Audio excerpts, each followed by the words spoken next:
In this video, we're going to show you how to install the upper shock mount on your Nissan Murano located on the rear shock. With the vehicle raised and supported, so let's go ahead and use our 21mm socket to loosen and remove these lug nuts.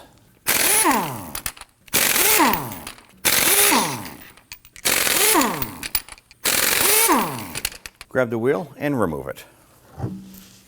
Now the shock is located right behind the brake assembly, and the upper portion has the mounting plate up top. There's two 13mm nuts on studs on either side. We did spray that down with some rust penetrant. If you follow the shock down, on the bottom, there is a bolt going through the bottom. We want to go ahead, loosen and remove that, but we're going to tackle the ones up top first. We have a long extension with a 13mm deep socket on it. We want to loosen and remove these nuts. Now we're going to be reusing this hardware, so hold on to this, and then we're going to come up on the back side here. All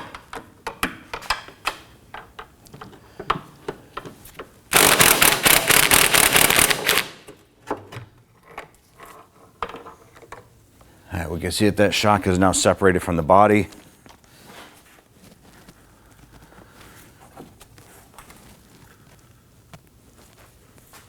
All right, let's go ahead and remove the bolt on the bottom.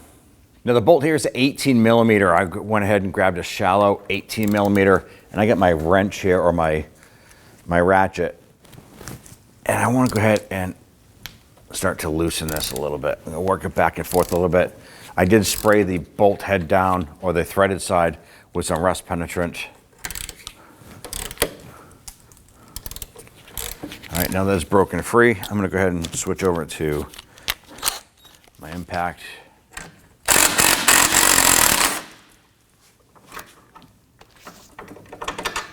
All right, go ahead and grab that unit, and we want to go ahead and pull this out.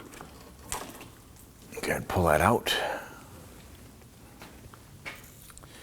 Now on the top portion here, we do need to unbolt the center section here and remove the mounting plate.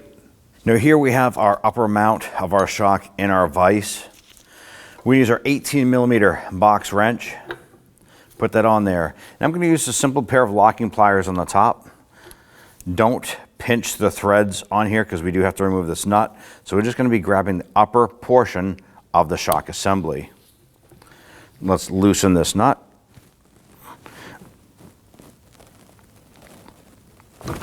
Here we go.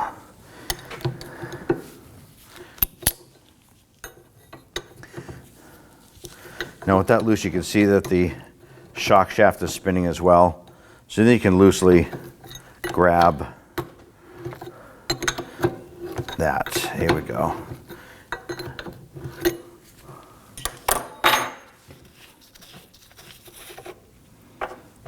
All right, and go ahead and remove the shock assembly.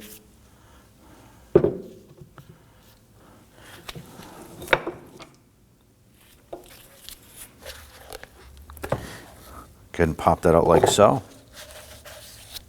I'm going to flip this over, and in most cases you can just press that in, it'll pop into place. Then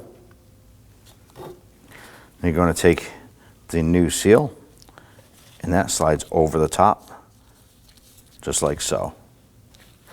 Go ahead and take the mount, set that up in your vise.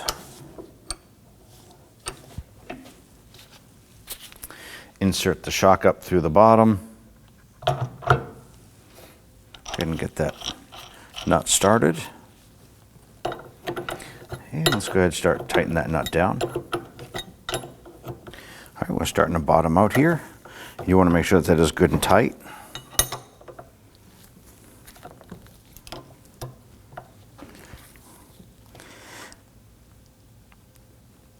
All right. Now you do want to make sure that this is good and tight. All right, let's get to remove it from the vise. Let's get it installed. Now before we install our shock, we do want to go ahead and slightly compress our suspension. We're going to use our jack underneath the control arm and go ahead and raise this up. We're just going to prep it, raise it up about a ½ inch or so just to load it, Now let's go ahead and install our shock. Take this, lower it down into position.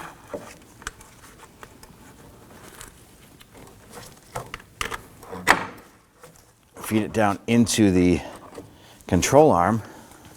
We're going to take our bolt and we're going to feed it through the front side. It's going to come back through.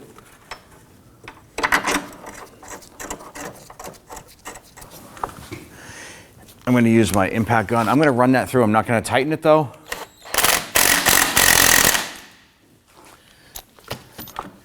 Then we'll position our shock. Compress that down a little bit. We are going to compress this a couple times. There we go. Now, if you're installing a new shock, you do want to go ahead and prime this. You just seen me push it a few times, and what that does is it gets the hydraulic fluid in the valving. Because if you don't do that and you get out on the road, it's going to clunk probably the first mile or two while you're driving it until you prime it just by hitting bumps. Now at this point, we'll go ahead and raise up our jack, compressing our shock and our mount up into place. And as we raise this up, we're going to get those studs onto that plate. All right. Now let's go ahead and get our nuts started on there. All right, start those nuts by hand.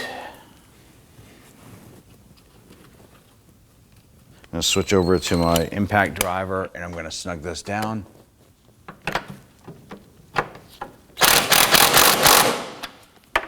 That one nut is going to hold that plate in place. We're going to go ahead and tighten and torque the lower bolt. So the lower bolt is going to get torqued to 81 foot-pounds.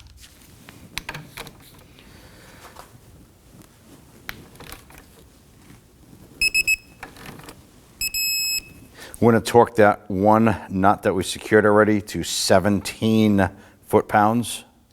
We're then going to release our pull jack. And we'll tighten and torque that other nut.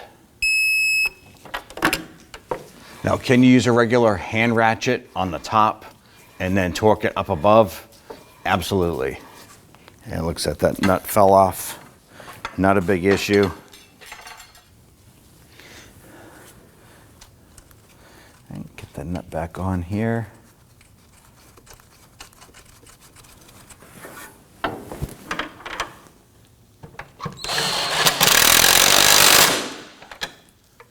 We'll torque that one down to 17.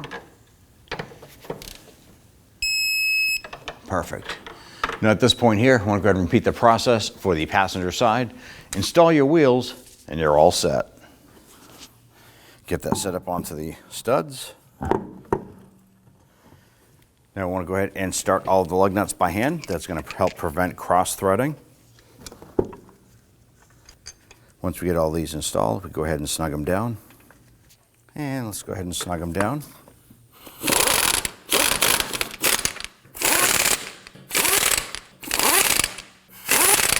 Now let's go ahead and torque down our lug nuts to 80 foot-pounds. Now when doing this here, it's best to do this in a crisscross or star pattern.